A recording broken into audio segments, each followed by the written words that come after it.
Most people spend their entire lives running away from the one thing that could actually transform them. And it's not what you think it is.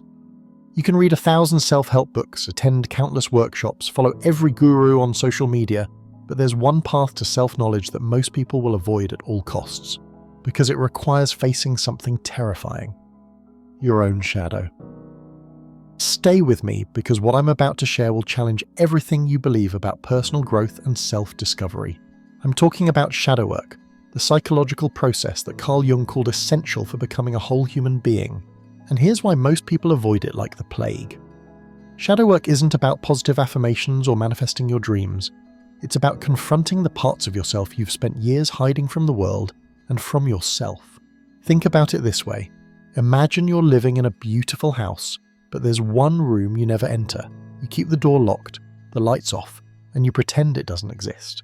That room represents your shadow, all the emotions, desires, fears, and aspects of your personality that you've rejected or suppressed.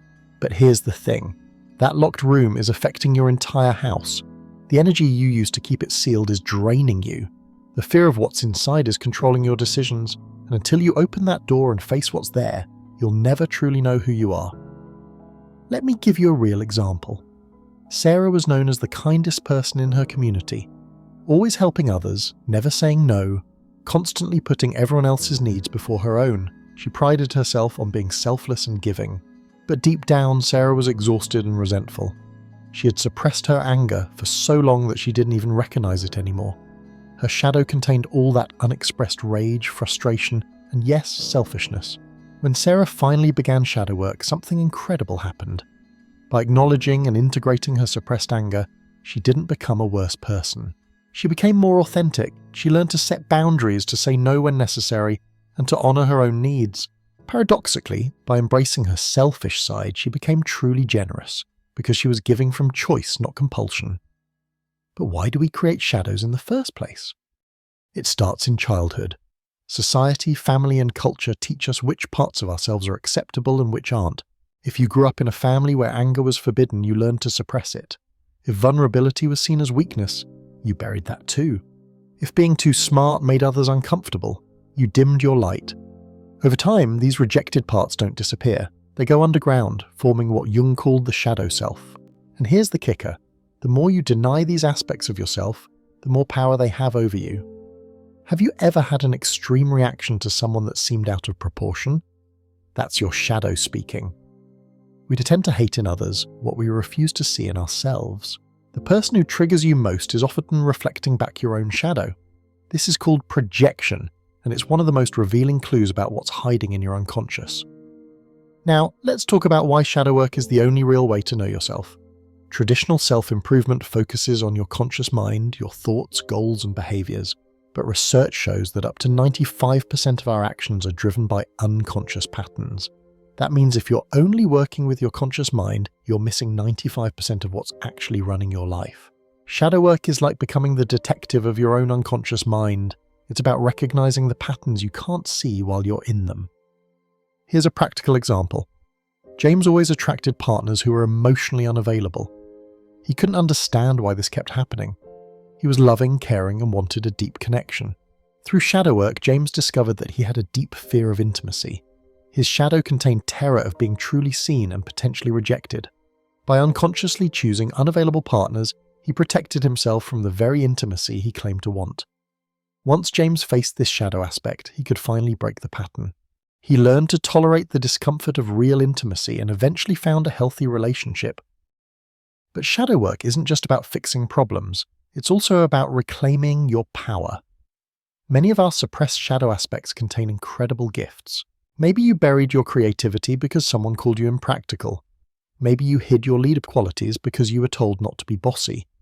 Maybe you suppressed your sensitivity because the world seemed too harsh. These aren't weaknesses to be eliminated. They're sources of strength waiting to be integrated. So how do you actually do shadow work? First, pay attention to your triggers. When someone really bothers you, ask yourself, what quality in them am I rejecting in myself? Second, notice your dreams. Dreams often contain shadow material that your conscious mind won't accept. Third, explore your projections. The people you admire or despise often represent aspects of your own shadow. Fourth, practice radical honesty with yourself. What thoughts do you have that you'd never admit to anyone? What desires do you judge as wrong or inappropriate? These aren't things to act on necessarily, but they are things to acknowledge and understand. Here's what happens when you do this work consistently. You stop being surprised by your own reactions. You develop genuine self-compassion because you understand your full humanity. You become less judgmental of others because you've faced your own darkness. You gain access to energy that was previously tied up in suppression. And perhaps most importantly, you become authentic. Not the curated version of yourself you show the world, but the real, complex, beautiful mess that you actually are. But I have to warn you, shadow work isn't a quick fix or a feel-good journey. It can be uncomfortable, challenging, and sometimes painful. That's why most people avoid it. It's easier to stay in the illusion of who you think you are than to face the reality of who you actually are. But here's the truth.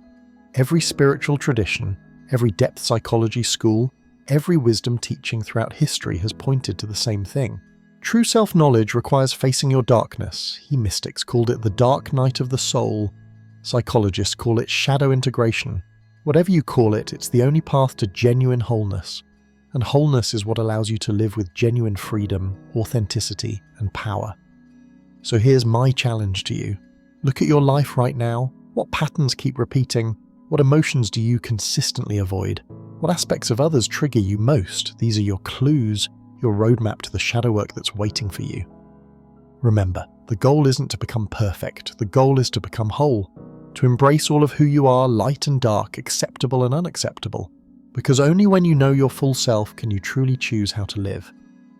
Shadow work isn't the easy path to self-knowledge, but it's the only real one. Are you ready to open that locked door and discover who you really are? The journey starts with a single step into your own darkness, and on the other side of that darkness, your authentic self is waiting. Thanks for watching.